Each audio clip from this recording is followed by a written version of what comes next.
Tu sais pourquoi t'as de grands rêves, mais jamais la motivation de travailler. C'est pas parce que t'es fainéant, c'est parce que t'es tombé dans un piège neurologique qui est en train de bousiller ta motivation. Je vais être brutalement honnête avec toi. Si tu règles pas ça tout de suite, tu vas passer à côté de ta vie. Dans cette vidéo, je vais pas te dire de te lever à 5h du matin ou de prendre des douches froides. Je vais te révéler comment tu peux manipuler ton cerveau pour rendre le travail aussi facile que scroller sur TikTok. C'est ce système qui m'a permis d'entrer dans les forces spéciales, d'être accepté à Harvard et de générer 100 millions d'euros avant mes 30 ans. On t'a menti depuis le début. T'es pas un incapable, t'es pas un flemmard. La réalité, c'est qu'il existe 7 chaînes invisibles qui te retiennent et t'empêchent d'être à ton plein potentiel. Ces chaînes-là, il va falloir les briser. À commencer par la première, celle de l'inertie. L'inertie, c'est un énorme problème. Et la meilleure manière pour moi de te l'expliquer, ça va être d'être transparent. Alors, tu vas peut-être me prendre pour un hypocrite, mais les 2 derniers jours, je me suis comporté comme un énorme flemmard.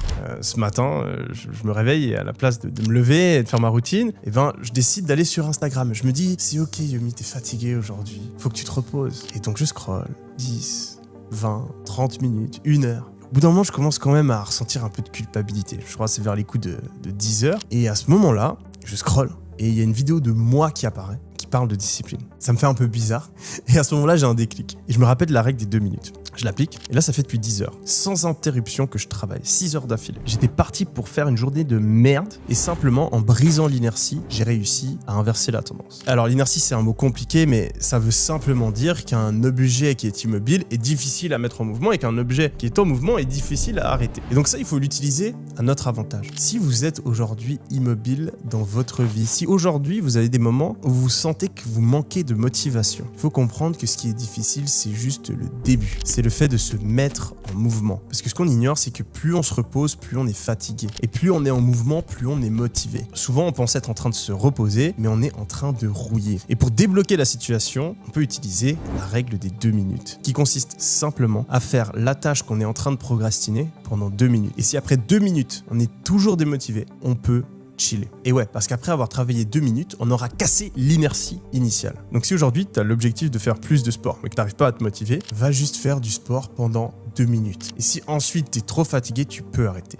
Si aujourd'hui, tu dois travailler sur ton examen, mais que tu as la flemme, fais juste le premier exercice. Et ensuite, si tu es trop fatigué, tu peux arrêter. Si aujourd'hui, tu veux lancer ton business et gagner plein d'argent, arrête de penser aux millions et concentre-toi simplement sur le fait de travailler sur ton projet pendant 2 minutes. Ça a l'air stupide, mais si ça aide encore un mec comme moi, qui a lu des dizaines de livres de productivité, ce serait peut-être un petit peu arrogant de ta part de même pas essayer cette technique. La deuxième chaîne qui te retient aujourd'hui, c'est celle de la dopamine. Et si je te disais qu'en maîtrisant ta dopamine, tu pouvais rendre le travail aussi facile que le fait de scroller sur TikTok. Ça a l'air dingue, mais laisse-moi t'expliquer. Quand j'étais plus jeune, je détestais le français. J'avais des gros problèmes avec ma prof de français parce qu'on était censé lire un livre à la maison. C'était un livre de Molière. Je trouvais nullissime. Et je lisais pas. Et donc, à chaque fois, elle m'engueulait, elle parlait à mes parents, etc. Je me souviens, on avait les vacances de Pâques. Pendant les vacances de Pâques, j'étais censé vraiment avancer sur ce livre. Donc, ça m'angoissait, etc. Et pendant les vacances de Pâques, je suis allé chez ma grand-mère. Ma grand-mère, à l'époque, elle avait pas de Wi-Fi. Elle avait pas de PlayStation, pas d'ordinateur, pas de Wi-Fi, rien. Et en fait, au bout du 3e jour, je me suis retrouvé à lire ce livre de Molière et à le trouver ultra intéressant. Ça, c'est le contraste de dopamine et c'est extrêmement puissant. En fait, la dopamine, c'est pas l'hormone du plaisir, c'est l'hormone de la motivation. C'est ce qui vous donne envie de faire quelque chose. Et ça va être sécrété en différentes quantités en fonction de ce que vous êtes en train de faire. Pour une tâche très ennuyeuse, comme toutes les tâches que vous n'avez pas envie de faire aujourd'hui, il y a très peu de dopamine qui est sécrétée. Alors que pour une tâche très stimulante, comme le fait d'aller sur TikTok, de jouer à des jeux vidéo ou encore de faire l'amour, eh bien, il y a des quantités beaucoup plus élevées qui sont sécrétées. Cette dopamine, elle va ensuite être réceptionnée par des récepteurs de dopamine. Et ces récepteurs, en fait, ils vont créer une tolérance. C'est-à-dire que s'ils reçoivent beaucoup de dopamine, ils deviennent de moins en moins sensibles. C'est pour ça que le 2e carré de chocolat, il est moins bon que le premier et que le 20e carré de chocolat, il nous dégoûte. Le problème, c'est que la société actuelle a bousillé les récepteurs de dopamine de la plupart des gens. Et si vous regardez cette vidéo aujourd'hui et que vous avez l'impression d'être fainéant, c'est simplement parce que vos récepteurs de dopamine, ils sont saturés. Vous leur envoyez tellement de dopamine avec TikTok, avec la malbouffe, avec les émissions télé, avec le porno, les drogues, etc., que quand vous avez besoin de faire une activité normale, eh bien, votre cerveau, il se dit littéralement « C'est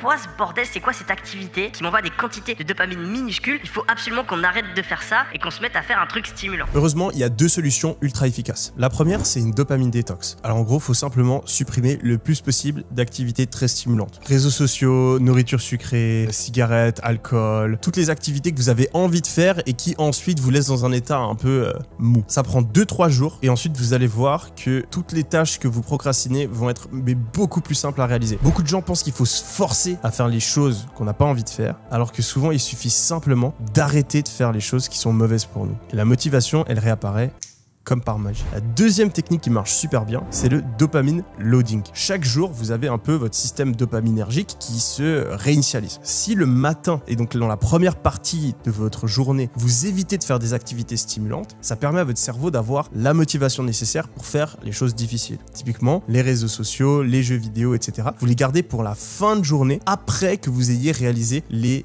objectifs que vous vous êtes fixés. C'est limite une espèce de récompense. Vous faites d'abord les choses chiantes et ensuite les choses cool. Parce que si vous commencez le matin, rien que checker votre phone, scroller un petit peu sur TikTok, et ben direct votre cerveau il se prend une avalanche de dopamine et ensuite vos récepteurs ils sont cramés pour tout le reste de la journée. Si vous faites l'inverse, vous avez des récepteurs qui après votre nuit sont sensibles, donc vous pouvez les stimuler avec des activités qui sont un petit peu chiantes, ils vont quand même trouver ça intéressant et au fur et à mesure de la journée vous faites des trucs de plus en plus stimulants. La troisième chaîne c'est celle de Morphée. C'est peut-être la plus évidente mais c'est probablement la plus puissante. Celle-là je l'ai découvert il y a quelques années simplement parce que je me suis mis à traquer ma vie. En fait j'ai un tableau où je mets quand je m'endors, quand je me réveille, quelles habitudes je fais, combien d'heures je travaille, comment je me sens, etc. J'ai vu que littéralement à chaque fois que je dormais moins de 8 heures, eh bien je faisais de la merde derrière dans ma journée. Et du coup ça a été étudié, réétudié, réétudié, il y a des centaines d'études là-dessus. Si vous dormez bien les amis, vous allez avoir une motivation qui est décuplée. Maintenant, là où ça devient compliqué, c'est que dormir bien, c'est pas si facile. Donc je vous recommande 3 trucs. Le premier, ça va être de comprendre son chronotype. Est-ce que vous êtes plutôt quelqu'un du matin ou du soir? Et adapter votre rythme de vie au maximum à votre chronotype. Ça sert à rien d'essayer de se réveiller super tôt le matin si vous êtes quelqu'un qui a de la peine à s'endormir le soir. Et inversement. Deuxième point, essayez d'être le plus régulier possible. On se couche et on se réveille tous les jours à la même heure si possible. Ça fait une énorme différence, vous vous rendez pas compte. Si vous ne croyez pas, juste essayez pendant 2 semaines. Vous vous couchez et vous réveillez tous les jours à la même heure. Et vous regardez juste comme de par magie votre vie va s'améliorer. Le troisième point, c'est d'avoir une routine du soir. Beaucoup de personnes ont une alarme le matin, mais c'est bien plus efficace d'avoir une alarme le soir, 1 heure avant le moment où on veut aller se coucher. Et après cette alarme, on se fout dans son lit, on coupe les réseaux sociaux et on essaye de s'endormir ou on lit un livre, on fait du stretching, de la méditation, bref, un truc qui nous relaxe afin d'être sûr de s'endormir à la bonne heure. Quatrième chaîne qu'il faut briser, c'est celle de la faiblesse. Lui, c'est David Goggins, le mec qui est capable de courir des centaines de kilomètres sans s'arrêter. Et ça, c'est toi, en train de scroller sur TikTok et de procrastiner. Pourquoi est-ce que David Goggins arrive à faire des choses aussi difficiles avec une facilité déconcertante, alors que pour toi, c'est aussi difficile de travailler pour atteindre tes objectifs? Eh bien, c'est un problème d'identité. La plupart des gens pensent que David est simplement différent, qu'il est né comme ça, qu'il a capacité de discipline beaucoup plus élevée. Et pour ceux qui ne connaissent pas l'histoire de David Goggins, eh bien, ça vous surprendra peut-être, mais le mec ressemblait à ça il y a quelques années. C'est un mec qui n'avait rien accompli et qui était en surpoids. Et c'est le cas parce que la faiblesse, le manque de motivation, le manque de détermination, c'est lié à 3 choses. La première chose, c'est les habitudes. Si vous faites 30 jours d'affilée la même chose, il y a un truc qui se débloque dans votre cerveau et ça demande quasi plus d'effort de le faire. Si par exemple, les 30 prochains jours, tous les matins, vous vous réveillez et vous allez à la salle, eh bien, le mois prochain, ce sera beaucoup plus facile d'aller à la salle. Votre cerveau va le faire quasi en automatique. En fait, David Goggins, il a plein d'habitudes où il fait des trucs difficiles physiquement. Donc ça lui demande plus vraiment d'effort. Pour son cerveau, c'est normal. Alors que pour une personne qui fait pas de sport, eh bien, si elle se met à s'entraîner comme David Goggins, eh bien, elle doit vraiment tout faire à coup de volonté. Elle a pas d'habitude et ça paraît insurmontable. Du coup, il va falloir se donner du temps. On va prendre le temps, mois après mois, de se rajouter des habitudes productives. Et c'est comme ça qu'on peut passer de faible à déterminé. La deuxième chose, c'est la BDNF. C'est sécrété par notre cerveau simplement et ça nous permet de faire face à la douleur, d'être discipliné en gros. Plus on fait face à des situations difficiles, plus notre cerveau va créer une quantité de BDNF élevée. Donc il y a littéralement un espèce de muscle de la discipline dans notre cerveau. Plus vous faites des choses difficiles, plus c'est facile de faire des choses difficiles. David Goggins, il entraîne sa BDNF depuis des années. Et si vous avez malheureusement pas pris l'habitude de faire des choses difficiles, eh bien vous non. Il y a des mecs à la salle qui sont capables de soulever beaucoup plus que vous, mais c'est parce qu'ils sont plus musclés que vous. Et ils sont plus musclés que vous parce qu'ils se sont entraînés plus que vous. Il y a des mecs qui sont beaucoup plus déterminés que vous, mais c'est parce qu'ils ont un muscle de la détermination qui est beaucoup plus gros, et ils ont un muscle de la détermination qui est beaucoup plus gros parce qu'ils se sont entraînés à faire des choses difficiles plus que vous. Et la bonne nouvelle, c'est que vous pouvez commencer aujourd'hui à vous aussi entraîner ce muscle et que jour après jour, mois après mois, année après année, il va se développer jusqu'au moment où vous serez beaucoup plus déterminé. Et le troisième point, c'est celui de l'identité. Et si tu regardes cette vidéo, c'est probablement parce que tu te vois comme une personne fainéante. Et le problème avec ça, c'est que ça va te pousser à agir comme une personne fainéante. David Goggins, il se voit comme une personne ultra disciplinée. Et c'est ça son super pouvoir. Quand il fait face à quelque chose de difficile, son cerveau va lui dire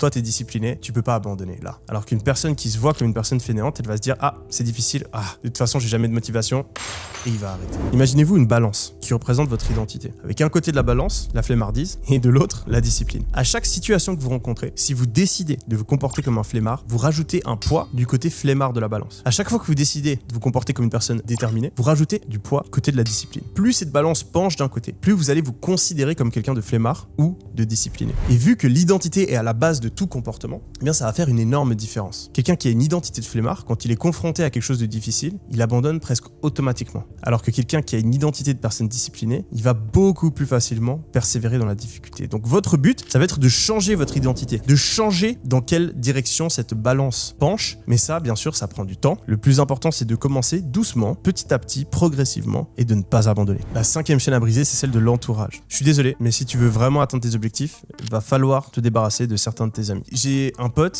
qui est la définition d'ambitieux mais fainéant. Et il y a quelques années, il a décidé de venir habiter avec moi. Le premier jour, il se réveillait vers 10h, il chillait, travaillait un petit peu sur son ordi et il allait se coucher. Et en fait, au fur et à mesure des jours, au fur et à mesure des semaines, il s'est mis à se réveiller de plus en plus tôt, il s'est mis à travailler de plus en plus dur, il s'est mis à prendre de plus en plus de risques. Aujourd'hui, ce mec-là, il a une boîte qui est valorisée à 7 millions d'euros. Et il y a quelques mois, il me dit Yomi, je suis rentré en Suisse et j'ai recroisé tous mes potes de l'époque et je connecte plus du tout avec eux. Ils sont dans un autre monde. Ils sont restés bloqués, ils font la même chose depuis 5 ans et moi, je suis à un endroit complètement différent. Et du coup, il m'a remercié de l'influence que j'avais eue sur lui parce que ce mec-là, s'il n'était pas venu habiter avec nous, il serait probablement toujours en Suisse avec les mêmes potes et avec la même vie que ses potes ont aujourd'hui. L'homme est une créature sociale, on s'adapte aux personnes qui sont autour de nous. Et on parle souvent du fait qu'il faut se faire de nouveaux amis qui vont nous motiver, etc. Mais je pense que le plus important, c'est de se débarrasser des mauvais amis. Parce que c'est beaucoup plus facile de restreindre son cercle et de garder peut-être les 1-2 amis qui sont motivés, qui nous poussent dans la bonne direction, plutôt que de se dire il faut que j'ai trouvé plein de nouveaux amis, etc. Le plus important aujourd'hui,